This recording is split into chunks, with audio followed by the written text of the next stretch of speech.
Assalamualaikum warahmatullahi ta'ala wabarakatuh.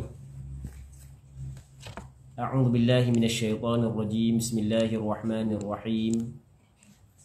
Alhamdulillahi rabbil alamin, wassalatu wassalamu ala asyrafil anbiya'i wal mursalin wa ala alihi wa sahbihi ajma'in. Allahumma rabbi syrah li sadri wa yassir li amri wahlul 'uqdatam min lisani yafqahu qawli wa la hawla wa la quwwata illa billahil 'aliyyil 'azim.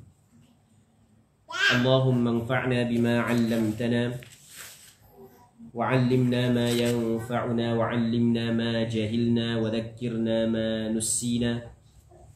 Allahumma yassir wa la tu'assir, rabbi tammim bil khair. Allahumma iftah 'alaina futuhal 'arifin, وفقنا توفيق الصالحين. اللهم لا سهل إلا ما جعلته سهلا وأنت تجعل الحزن إذا شئت سهلا. InsyaAllah malam ni kita sambung balik pengajian kitab Al-Aqidah At-Tahawiyah yang dikarang oleh Imam At-Tahawi, yang mana kitab Aqidah At-Tahawiyah membincangkan berkenaan dengan akidah menurut manhaj salaf. Muslimin muslimat yang dirahmati oleh Allah Subhanahu wa taala.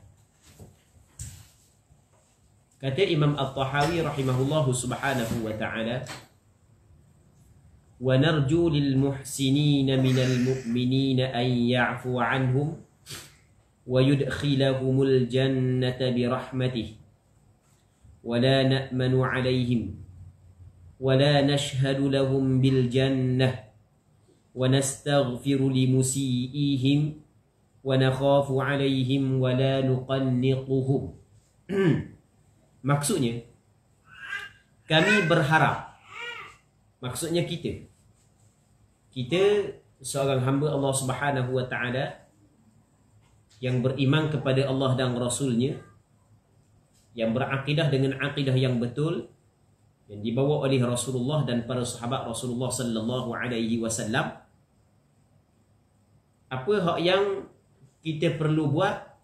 Antaranya adalah kita berharap bagi orang yang muhsinin dari kalangan orang yang beriman, bahawa agar Allah Subhanahu wa ta'ala memaafkan mereka itu, dan Allah Subhanahu wa ta'ala memasukkan mereka itu ke dalam syurga Allah dengan rahmat Allah Subhanahu wa ta'ala. Dan kita tidak merasa aman, selamat kepada mereka itu, untuk mereka itu, dan kita tidak menyaksikan untuk mereka itu dengan mendapat syurga Allah. Dan kita beristighfar untuk orang yang melakukan kejahatan daripada kalangan orang beriman, dan kita bimbang ke atas mereka itu, namun kita tidak menjadikan mereka itu berputus asa terhadap rahmat Allah Subhanahu wa ta'ala. Muslimin muslimat yang dirahmati oleh Allah Subhanahu wa ta'ala, perkataan yang disebut oleh Imam At-Tahawi yang kita baca, perlu kita kena hurai dengan terperinci agar kita faham apakah yang dinamakan ataupun apakah yang termasuk dalam akidah Ahlus Sunnah wal Jamaah. Yang mana kalau kita melihat kepada sebahagian daripada masyarakat kita, ada sebahagian daripada masyarakat kita dalam permasalahan yang kita baca saat ni telah menyeleweng. Walaupun bukanlah sampai mengeluarkannya daripada agama Islam, tetapi dia telah berpegang kepada akidah yang sesat, akidah bid'ah. Sebab itulah kita kena berhati-hati Muslimin muslimat yang dirahmati oleh Allah Subhanahu wa taala. Apa yang ingin disampaikan oleh Imam At-Tahawi rahimahullahu subhanahu wa taala adalah kita orang beriman, kita ada orang beriman dan orang kafir. Kita ada orang yang beriman dan orang yang kafir. Orang beriman dia terbahagi kepada dua golongan. Yang pertama golongan yang dikenali sebagai muhsinin. Yang keduanya golongan yang dikenali sebagai golongan musiin. Kita ada golongan muhsinin.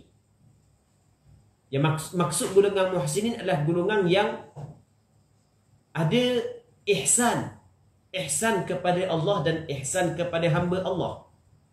Ihsan kepada Allah ia memberi maksud seseorang itu melakukan segala apa yang dituntut dan meninggal segala apa yang dilarang. Ihsan kepada makhluk Allah Subhanahu wa taala adalah dia tidak melakukan penganiayaan dan kezaliman terhadap makhluk Allah Subhanahu wa taala, bahkan dia mengetahui bahawasanya di sana ada tanggungjawab yang mesti dia laksanakan terhadap makhluk Allah Subhanahu wa taala. Golongan muhsinin adalah orang-orang yang baik. Golongan muhsinin adalah golongan orang-orang yang baik. Golongan muhsinin sebagai contoh para nabi, para rasul, para sahabat, para ulama, orang-orang yang salih. Hal tu termasuk dalam muhsinin. Okey, kalau zaman kita kita nak cakap mudah muhsinin ni adalah ni sebagai contoh je lah. Orang yang jaga sembahyang bang, orang yang jaga puasa pada bulan Ramadan, segala rukun Islam dia jaga molek, dosa-dosa besar dia tidak buat. Dan dia memang jaga sungguhlah hukum hakam agama. Okey, itu adalah muhsinin. Okey, itu golongan yang pertama. Di sana ada golongan yang kedua yang dikenali sebagai golongan musiin. Maksud golongan musiin adalah golongan yang melakukan kejahatan. Di sana ada sebahagian daripada hamba Allah Subhanahu wa taala walaupun dia orang beriman, walaupun dia orang Islam, tapi ada perkara yang diwajibkan oleh Allah Subhanahu wa taala dia abaikan. Aurat tak tutup, tutup tidak sempurna. Sembahyang kadang-kadang tak sembahyang. Ada hak yang tak sembahyang langsung. Puasa kadang-kadang tak puasa, ada hak yang tak puasa langsung. Zakat kadang-kadang bayar, kadang-kadang tak. Ada hak yang tak bayar langsung. Sebagai contoh, ada hak yang curi, ada hak yang berzina, ada hak yang minum arak, ada hak yang makan riba, ada hak yang memutus silaturahim, ada hak yang derhaka kepada suami, ada hak yang melakukan kezaliman kepada jiran tetangga, ada orang hak yang makan harta manusia secara batil, ada orang hak yang menipu. Itu dipanggil golongan musiin, golongan yang melakukan kejahatan. Yang mana ketika mana dua golongan ini meninggal dunia, berarti ketika dua golongan ini meninggal dunia, okey, golongan yang pertama adalah golongan yang melakukan kebaikan. Orang alim, para alim ulama, tok imam, tok bila, orang hak yang suka duduk dalam majlis ilmu, okey, itu orang hak yang muhsinin. Ketika mereka meninggal dunia, muslimin muslimat yang dirahmati oleh Allah Subhanahu wa taala, apa kata Imam At-Tahawi? Kita mengharapkan agar Allah Subhanahu wa taala memberi kemaafan kepada mereka itu. Sebab dia, sebab kita kena ingat selain daripada Nabi dan selain daripada Rasul, tidak ada seorang pun yang dijamin terselamat daripada melakukan kesalahan dan kesilapan. Itu adalah suatu hakikat yang dijelaskan oleh Nabi sallallahu alaihi wasallam dalam sebuah hadis, kullu bani Adam khata'. Setiap anak cucu Adam melakukan kesalahan. Wa khairul khata'in at-tawwabun. Dan sebaik-baik orang yang melakukan kesilapan dan kesalahan adalah orang yang bertaubat kepada Allah Subhanahu wa taala. Jadi ketika ulama mati, ketika syekh mati, ketika ustaz mati, ketika tok imam mati, ketika mufti mati, ketika orang-orang hak yang alim mati, orang hak yang soleh mati, orang hak yang kuat ibadat mati, orang ahli zikir mati, maka kita mengharapkan Allah Subhanahu wa taala memberi kemaafan kepada mereka itu. Kita berdoa agar Allah taala memaafkan kesalahan mereka itu, agar Allah Subhanahu wa taala mengampung dosa mereka itu. dan agar Allah Subhanahu wa taala memasukkan mereka itu ke dalam syurga dengan rahmat Allah. Sebab kita masuk dalam syurga adalah dengan rahmat daripada Allah Subhanahu wa taala. Kita mengharapkan Allah taala memasukkan dia ke dalam syurga dengan rahmat Allah. Ni kita mengharapkan. Dan kita tidak merasa selamat untuk mereka itu. Kita tidak rasa mereka itu selamat. Oh, dia ni ahli syurga bukan ahli neraka. Kita tidak rasa selamat begitu. Maksudnya dalam hati kita masih lagi ada kekhawatiran kerana kita tidak mengetahui hakikat sesuatu. Kita hanya berhukum ataupun kita hanya meletakkan hukum secara zahir. Hakikat kita tidak mengetahui. Dan ada sebahagian daripada hamba Allah Subhanahu wa taala, ni disebut dalam hadis, yang mana dia melakukan amalan ahli syurga pada zahir.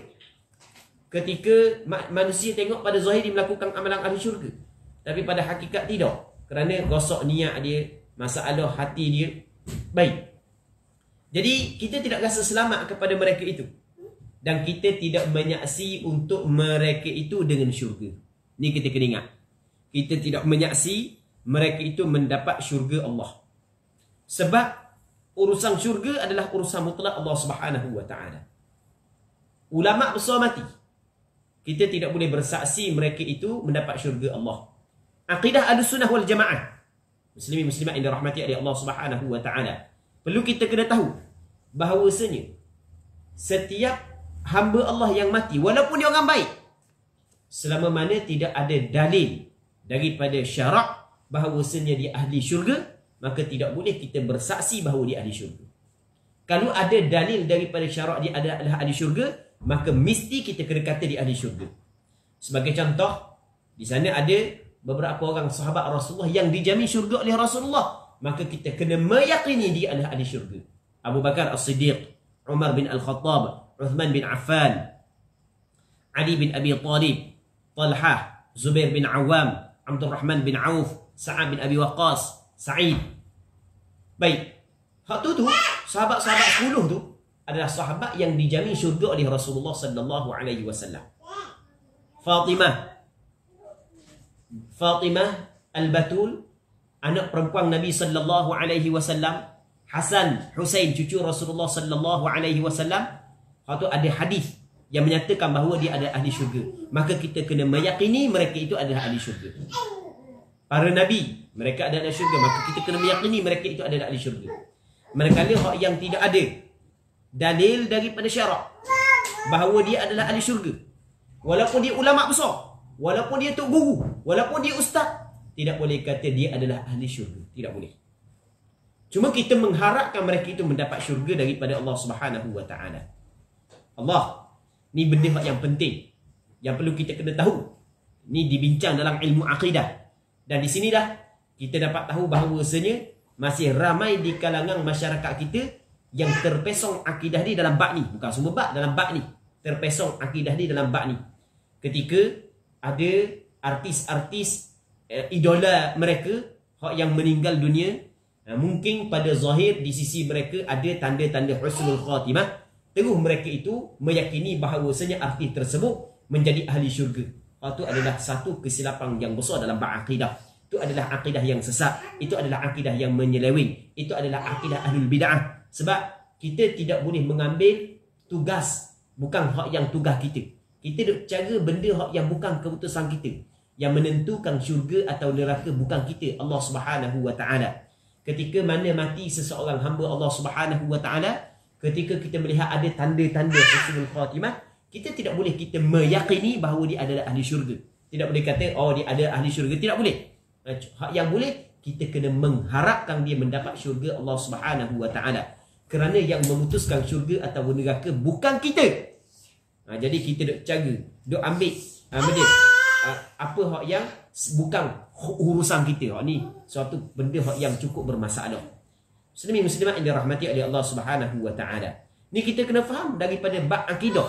Ni berkait dengan akidah. Jangan kita tersilap dalam bab akidah. Jadi masih ramai lagi di kalangan masyarakat kita hak yang berakidah dengan akidah yang menyeleweng dalam bab ni, bukan dalam bab lain.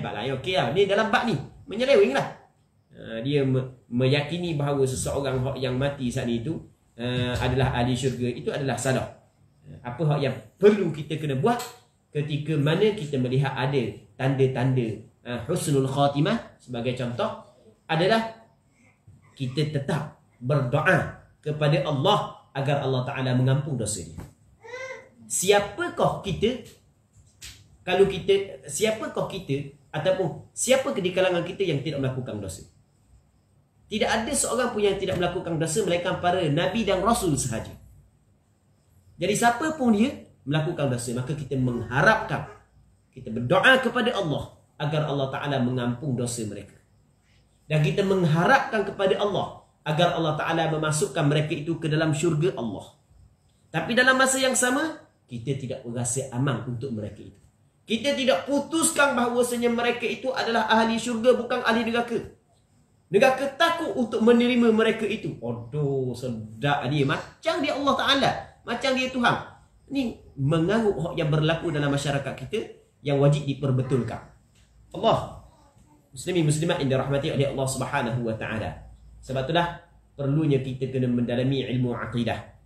Ramai di kalangan kita, di kalangan masyarakat kita, yang mana lebih suka menyibukkan diri dengan berFacebook, dengan berWhatsApp, dengan ber-IG, ber-Twitter dan seumpamanya. Amba tak pandai lah. Hak lain-lain nak sebut. Sebab amba, hak lain amba tak ada. Amba hak ada Facebook dengan WhatsApp je. Hak lain amba tak erti IG ke apa, amba tak erti lah. Tak cara. Ada-ada nak cara. Baik, macam-macam lah. Baik, duk sibuk dengan perkara-perkara tersebut, tetapi dalam hal akidah diabaikan. Sehingga kan berlakunya penyelewengan dalam bab-bab tertentu dalam bab akidah. Antara penyelewengan bab tertentu dalam bab akidah yang berlaku di dalam masyarakat, dalam masyarakat kita, bukan semua, ada sebahagian masyarakat kita adalah dalam masalah dia, masalah meletakkan seseorang ke dalam syurga. Itu adalah salah. Ahli syurga, penghuni syurga, neraka malu untuk menerimanya. Syurga menanti kedatangannya. Allah, sedapnya cakap macam Tuhan. Ni salah daripada sudut akidah. Ni akidah sesat. Berapa kali dah bersebut ni? Akidah ahli bid'ah ni. Akidah sesat ni. Akidah mengarut ni. Tapi tidaklah sampai keluar daripada agama Islam. Cuma akidah mengarut. Jangan kita saat itu melakukan perkara tersebut. Walaupun orang yang mati saat itu adalah para alim ulama besar. Tak boleh kita kata dia adalah ahli syurga. Tak boleh. Sebab keputusan syurga dan neraka bukan keputusan kita. Ia adalah keputusan mutlak Allah Subhanahu wa Ta'ala. Kenapa kau kita nak pandai-pandai meletakkan benda hak yang bukan hak kita? Itu adalah hak Allah Subhanahu wa Ta'ala yang memutuskan perkara tersebut. Jadi perlu kita kena faham bahawasanya kita Ahlus Sunnah wal Jamaah sebagaimana yang dinyatakan oleh Imam At-Tahawi dalam kitab Aqidah At-Tahawiyah adalah wa narju lil muhsinina minal mu'minin ay ya'fu anhum wa yudkhiluhumul jannata bi rahmatih wa la na'manu alaihim wa la nashhadu lahum bil jannah. Baik, maksudnya kita mengharapkan untuk orang yang baik-baik dari kalangan orang beriman agar Allah Ta'ala memberi kemaafan kepada mereka itu, Allah Ta'ala memberi keampunan kepada itu. Kita harapkan, tapi kita tidak yakin. Kita harapkan. Lepas tu, agar Allah Ta'ala memasukkan mereka itu ke dalam syurga dengan rahmat Allah Subhanahu wa Ta'ala. Kita tidak rasa mereka itu aman, selamat daripada perancangan Allah Subhanahu wa Ta'ala, sebab hakikat sesuatu kita tidak mengetahui. Dan kita tidak menyaksi mereka itu dengan memperolehi syurga Allah Subhanahu wa Ta'ala. Kita tidak meyakini mereka itu dapat syurga Allah Subhanahu wa Ta'ala, kerana memasukkan seseorang hamba ke dalam syurga bukanlah keputusan kita. Walaupun dia itu menteri, walaupun dia itu Perdana Menteri, walaupun dia raja, walaupun dia sultan, dia tidak ada hak untuk menentukan siapa ahli syurga dan siapa bukan ahli syurga. Okey, ni yang pertama. Manakala yang kedua, muslimin muslimat yang dirahmati oleh Allah Subhanahu wa Ta'ala, katanya wa nastaghfiru limusiihim. Kita beristighfar, kita meminta ampun kepada orang yang melakukan kesalahan, orang yang melakukan kejahatan dari kalangan orang yang beriman. Wa nakhafu alaihim, dan kita bimbang kepada mereka itu, kita bimbang sebab kita tengok kepada zahir mereka itu melakukan maksiat, tapi wala nuqannituhum, dan kita tidak memutuskan mereka itu, kita tidak memutuskan, tidak menjadikan mereka itu berputus asa terhadap rahmat Allah Subhanahu wa Ta'ala. Benda yang ingin disampaikan oleh Imam At-Tahawi. Kita di sana ada orang yang melakukan kejahatan. Kita buat contoh orang yang ngisak dadah. sapaku kering, kena HIV, mati kerana ngisak dadah. Tapi masa dia mati, kita tengok pada zahirnya masih lagi dia tidak melakukan perkara yang mengeluarkan dia daripada agama Islam. Jadi bermakna dia orang Islam lagi, dia orang beriman lagi. Okey, sebagai contoh. Maka apabila dia mati, kita beristighfar untuk mereka itu. Maksud kita beristighfar, kita meminta ampun kepada Allah untuk mereka itu. Jadi kita beristighfar. Nabi SAW setelah daripada mengkebumikan sahabat dia, kata Rasulullah SAW, istaghfiru li akhikum wasalu lahu at-tathbit fa innahu al-an yus'al. Beristighfarlah kamu untuk saudara kamu dan mohonlah kepada Allah agar mereka itu diberi ketetapan, kerana mereka itu sedang disoal sekarang. Begitu juga muslimin muslimat yang dirahmati oleh Allah Subhanahu wa taala. Dalam Al-Quranul Karim Allah Taala kabarkan Allah Subhanahu wa taala menceritakan mereka itu beristighfar. Rabbana ighfir lana wa li ikhwanina alladhina sabaquna bil iman. Wahai Tuhan kami, Rabbana ighfir lana, berilah keampunan untuk kami dan kepada saudara kami yang terdahulu, sabaquna bil iman, yang mendahului mereka itu akan kami dengan beriman. Wala taj'al fi qulubina ghillan lil ladzi, dan jangan jadikan dalam hati kami ada perasaan ghil, hasad, dok molek, dok comel kepada orang-orang yang beriman. Baik, jadi orang yang beriman walaupun dia melakukan kejahatan, walaupun dia melakukan maksiat dan dia mati dalam keadaan hal tersebut, tetapi kita tengok pada zahirnya tidak ada perkara yang mengeluarkan dia daripada agama Islam, maka kita beristighfar untuk mereka itu. Sebab kalau orang kafir mati dalam keadaan kafir, tidak boleh kita beristighfar. Kita tidak boleh meminta keampunan untuk mereka itu. Tidak halal, haram kita beristighfar untuk orang kafir. Allah Subhanahu wa taala kata dalam Al-Quran, "Wala tusalli ala ahadin minhum mata abadan wa la taqum ala qabri." Mu jangan semayanglah pada mereka itu selama-lamanya. Dan mu jangan berada di atas kubur mereka itu. Jadi laranglah kita beristighfar. Jadi meminta keampunan kalau orang kafir. Ini kalau orang Islam, kita istighfar, kita minta keampunan kepada Allah Subhanahu wa taala. Lepas tu kita bimbang kepada mereka, kita ada perasaan bimbang. Allah sudahlah, takutnya Allah Subhanahu wa taala seksa dia sebab dia melakukan maksiat. Tapi wala nuqalliquhum, tapi kita tidak menjadikan mereka itu putus asa. Kita tidaklah mengatakan bahawasanya mereka itu ahli neraka. Oh, jadi dia mati kerana dia mengisap, mati HIV, ahli neraka dia, memang ahli neraka tu. Pintu syurga tutup rapat untuk dia. Pintu neraka yang terbuka untuk dia. Tak boleh kita cakap gitu. Kita tidak mengetahui, mungkin sebelum daripada dia meninggal dunia, yang kita tidak tahu, Allah Ta'ala membuka pintu hati dia, akhirnya bila dia bertaubat kepada Allah tanpa kita tahu. Sebagaimana dalam hadis menyebut ada seorang lelaki yang bunuh 100 orang saat itu. Lepas tu pada penghujung umur dia bertaubat kepada Allah Subhanahu wa taala. Dak adang nak sapa tempat yang baik, dia mati tengah jalan, mungkin dia termasuk dalam golongan orang tersebut. Kita tidak mengetahui hak yang tersembunyi. Jadi sebab itulah kita tidak boleh menjadikan mereka itu putus asa daripada rahmat Allah Subhanahu wa taala. Yang memasukkan seorang ke dalam syurga, yang memasukkan seorang ke dalam neraka adalah Allah Subhanahu wa taala. Orang Islam hak yang jahat, kita tidak boleh kata yakin masuk neraka.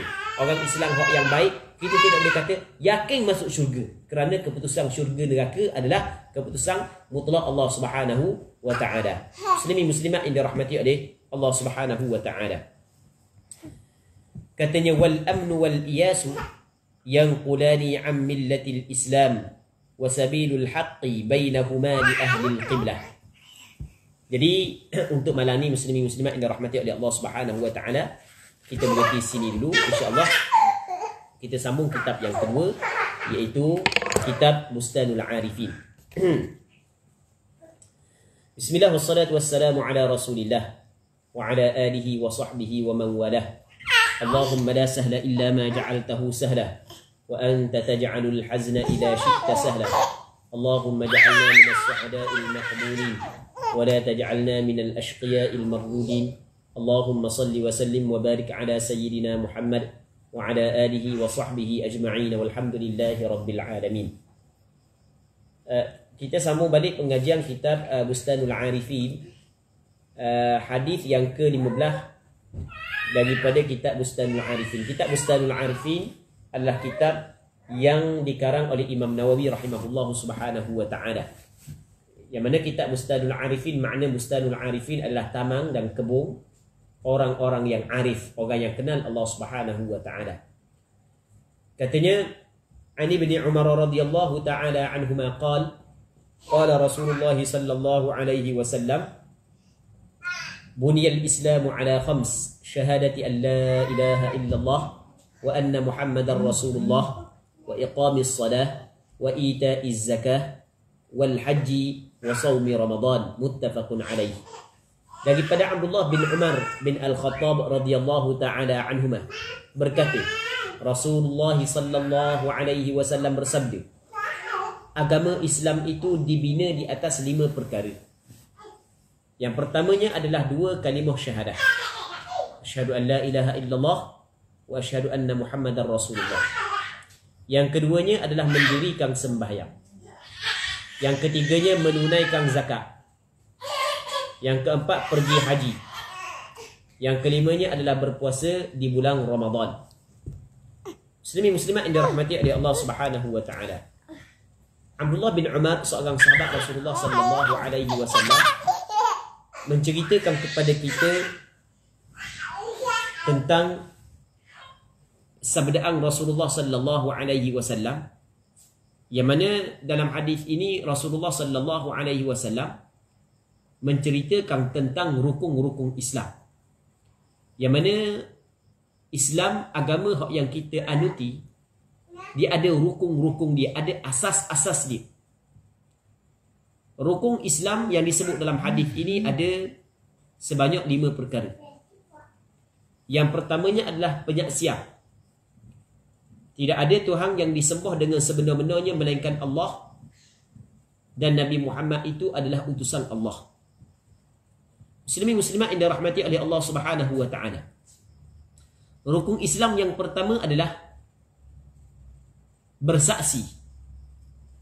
Bersaksi ini ia memberi maksud meyakini. Kita kena meyakini dengan hati kita, dan kita kena mengaku dengan mulut kita, dan kita kena melaksanakan dengan anggota kita. Bersaksi bahawa tidak ada Tuhan melainkan Allah. Tidak ada Tuhan melainkannya, tidak ada yang disembah. Tidak ada yang disembah dengan sebenar-benarnya melainkan Allah Subhanahu wa taala. Tidak ada Tuhan yang disembah dengan sebenar selain daripada Allah. Hanya Allah Taala sahaja yang layak yang disembah dengan sebenar-benarnya. La ilaha illallah ini dinamakan sebagai kalimah tauhid. Kalimah mengesakan Allah Subhanahu wa taala. Kita beriktikad dalam hati kita bahawasanya tidak ada Tuhan yang disembah dengan sebenar-benarnya.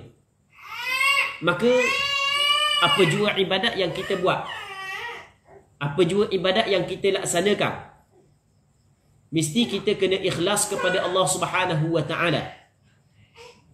Sesuai dengan rukun Islam yang pertama adalah bersaksi tidak ada Tuhan melainkan Allah Subhanahu wa taala. Sebab itulah mana-mana hamba Allah Subhanahu wa taala yang melakukan ibadat namun tidak ada keikhlasan, maka ibadat dia tidak diterima oleh Allah Subhanahu wa taala. Yang keduanya adalah bersaksi dan meyakini bahawa Nabi Muhammad adalah utusan Allah.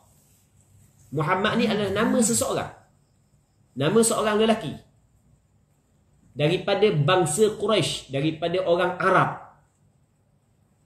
yang dilahirkan di Mekah pada tahun Gajah dan wafat di Madinah. Mekah dan Madinah adalah 2 negeri di Arab Saudi sekarang ini. Ayah dia nama Abdullah, mak dia nama Aminah. Muhammad itulah. Muhammad anak lelaki kepada Abdullah, cucu kepada Abdul Muttalib, cicit kepada Hashim. Muhammad bin Abdullah bin Abdul Muttalib bin Hashim bin Abdi Manaf bin Qusay bin Kilab. Anak cucu kepada Nabi Ismail, anak kepada Nabi Ibrahim alaihi wassalam. Muhammad itulah dia adalah Rasulullah, utusan Allah. Apa maksud utusan Allah? Utusan Allah Subhanahu wa taala adalah Allah Subhanahu wa taala melantik dia menjadi rasul. Allah Subhanahu wa taala mengutuskan dia, Allah taala melantik dia menjadi rasul. Allah taala bagi kepada dia risalah. Allah Subhanahu wa taala bagi kepada wahyu. Allah taala bagi kepada dia wahyu, dan Allah taala membebankan, memberi tanggungjawab kepada dia supaya dia menyampaikan wahyu tersebut kepada umat dia. Itu yang dimaksud dengan Rasulullah. Ketika mana kita bersaksi bahawasanya Muhammad itu adalah utusan Allah, maka dalam pengamalan ibadat kita kepada Allah Subhanahu wa taala mestilah bertepatan dengan perintah daripada Rasulullah. Mesti kita kena ikut Nabi sallallahu alaihi wasallam. Jadi penyaksian tidak ada Tuhan melainkan Allah, mesti kita kena ikhlas ibadat kita kepada Allah. Penyaksian kita bahawa Nabi Muhammad adalah utusan Allah, mesti kita kena ikut cara ibadat yang diajar oleh Nabi sallallahu alaihi wasallam. Kita tidak mengetahui muslimin muslimat yang dirahmati oleh Allah Subhanahu wa taala cara ibadat yang dilakukan oleh Rasulullah, cara ibadat yang yang dilakukan oleh Rasulullah, cara ibadat yang Rasulullah sallallahu alaihi wasallam suruh kita buat, melainkan melalui para alim ulama. Maka ketika itu dalam kita melaksanakan perintah Allah Subhanahu wa taala, dalam kita melaksanakan perintah Allah, meninggalkan larangan Allah adalah dengan cara kita memahami perintah dan larangan tersebut daripada huraian para alim ulama. Muslimin muslimat yang dirahmati oleh Allah Subhanahu wa taala. Itu yang pertama. Yang keduanya adalah wa iqamis salah, mendirikan sembahyang. Rukun Islam yang kedua adalah mendirikan. Mendirikan dengan maksud melaksanakan sembahyang.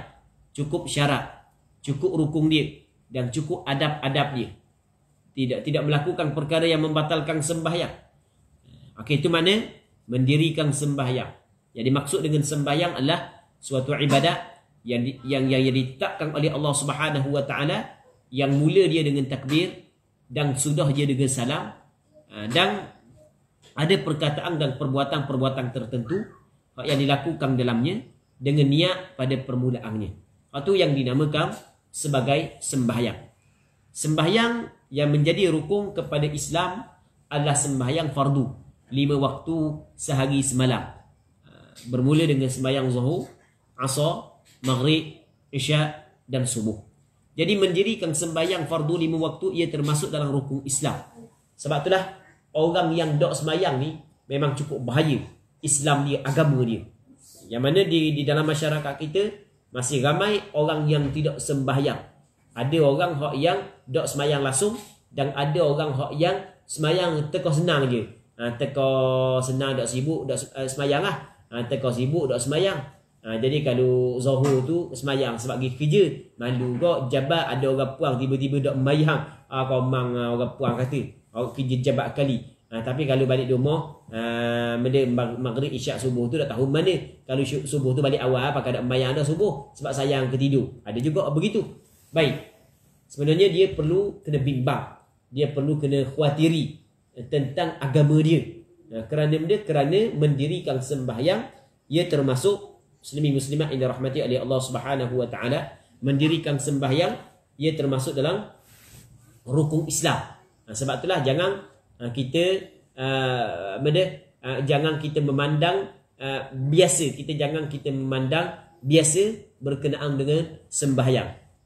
Jadi kalau ada sibuk-sibuk sikit pakai dok sembahyang lalu, maka itu adalah hamba Allah Subhanahu wa taala yang cukup-cukup teruk. Orang yang kufur nikmat Allah Subhanahu wa taala, tidak pandai berterima kasih kepada Allah Subhanahu wa taala. Seterusnya wa itaiz zakah, memberi zakat. Memberi kepada orang yang berhak menerima zakat. Di sana ada harta kita. Apabila cukup syarat yang ditetapkan oleh syarak, maka wajib kita kena keluarkan harta kita. Tapi dalam harta kita ada hak orang lain. Dalam harta kita ada hak orang lain. Wajib kita, muslimin muslimat yang dirahmati oleh Allah Subhanahu wa taala, kita kena keluarkan zakat tersebut. Kita jangan anggap harta kita adalah harta kita secara mutlak, bukan kita ada tanggungjawab yang dipertanggungjawab oleh Allah Ta'ala kepada kita. Apabila cukup syarat-syarat yang ditetapkan oleh syarak, maka dalam harta kita ada hak orang lain. Maka menjadi kewajipan kepada kita menunaikan tanggungjawab tersebut. Mengeluarkan zakat, memberi zakat, membayar zakat, ia termasuk dalam rukun Islam. Muslimin muslimat yang dirahmati oleh Allah Subhanahu wa Ta'ala. Jangan sekali-kali kita menafikan hak fakir miskin, orang susah di dalam harta kita. Kerana padah buruk yang terlalu buruk yang menanti bagi orang yang tidak mengeluarkan zakat. Na'udzubillahi min dzalik. Muslimin muslimat yang dirahmati oleh Allah Subhanahu wa Ta'ala. Seterusnya wal hajj, dan mengerjakan haji. Mengerjakan haji. Haji ini adalah suatu ibadat yang ditetapkan oleh Allah Subhanahu wa Ta'ala. Yang mana ibadat tersebut ada rukun-rukun dia, dan ada wajib-wajib dia, dan ada syarat-syarat dia, dan ada perkara-perkara yang membatalkan dia. Itu perlu kita kena belajar secara panjang lebar dalam kitab fiqh. Mengerjakan haji termasuk dalam rukun Islam. Tetapi bukan semua orang, bahkan hanya kepada orang yang mempunyai kemampuan. Manakala orang yang tidak mempunyai kemampuan, maka tidak wajib dia mengerjakan haji. Antara tidak mampu adalah dihalang daripada mengerjakan haji.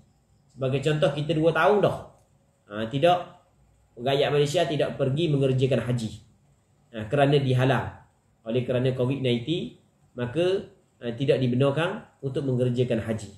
Maka ketika itu tidak wajib, walaupun kita mempunyai kemampuan daripada sudut kewangan, tapi tidak mampu untuk pergi kerana dihalang oleh negara Arab Saudi yang mengawal ataupun menjaga 2 tanah haram. Muslimin muslimat yang dirahmati oleh Allah Subhanahu wa Ta'ala. Seterusnya, yang kelimanya adalah wasaumi Ramadan, dan berpuasa pada bulan Ramadan. Berpuasa pada bulan Ramadan. Ini adalah rukun Islam yang 5. Orang-orang Islam mesti dia kena jaga rukun ni. Mesti dia kena jaga. Orang yang tidak jaga rukun ni, orang yang Islam dia bermasalah, ataupun orang yang bukan Islam. Orang yang bukan Islam ataupun orang yang Islam dia bermasalah. Semoga Allah Subhanahu wa Ta'ala memberi kekuatan kepada kita untuk kita melaksanakan, menjaga rukun-rukun Islam yang ditetapkan oleh syarak kepada kita, sehingga kita bertemu dengan Allah Subhanahu wa Ta'ala. Dan agar Allah Subhanahu wa Ta'ala, berdoa agar Allah Subhanahu wa Ta'ala menerima segala kebaikan-kebaikan yang kita buat, daripada sembahyangnya, puasanya, keluar zakatnya, mengerjakan haji, agar Allah Ta'ala terima segala ibadat yang kita buat. Muslimin muslimat yang dirahmati oleh Allah Subhanahu wa Ta'ala. Jadi untuk malam ni kita berhenti sini dulu. InsyaAllah kita sambung balik pada minggu akan datang kalau sekiranya dipanjangkan umur. Kita berdoa kepada Allah agar Allah Ta'ala memberkati majlis ilmu yang kita adakan pada malam yang mulia ini. Wallahu Subhanahu wa Ta'ala a'la wa a'lam. Allahumma haqqiqna bittiba'i nabiyyika Muhammadin sallallahu alaihi wasallam zahiran wa batinan. Allahumma ij'alna mimman yastami'una al-qawla fayattabi'una ahsanah. Shallillahumma wa sallim wa barik ala sayyidina Muhammad wa ala alihi wa sahbihi ajma'in. Walhamdulillahi rabbil alamin.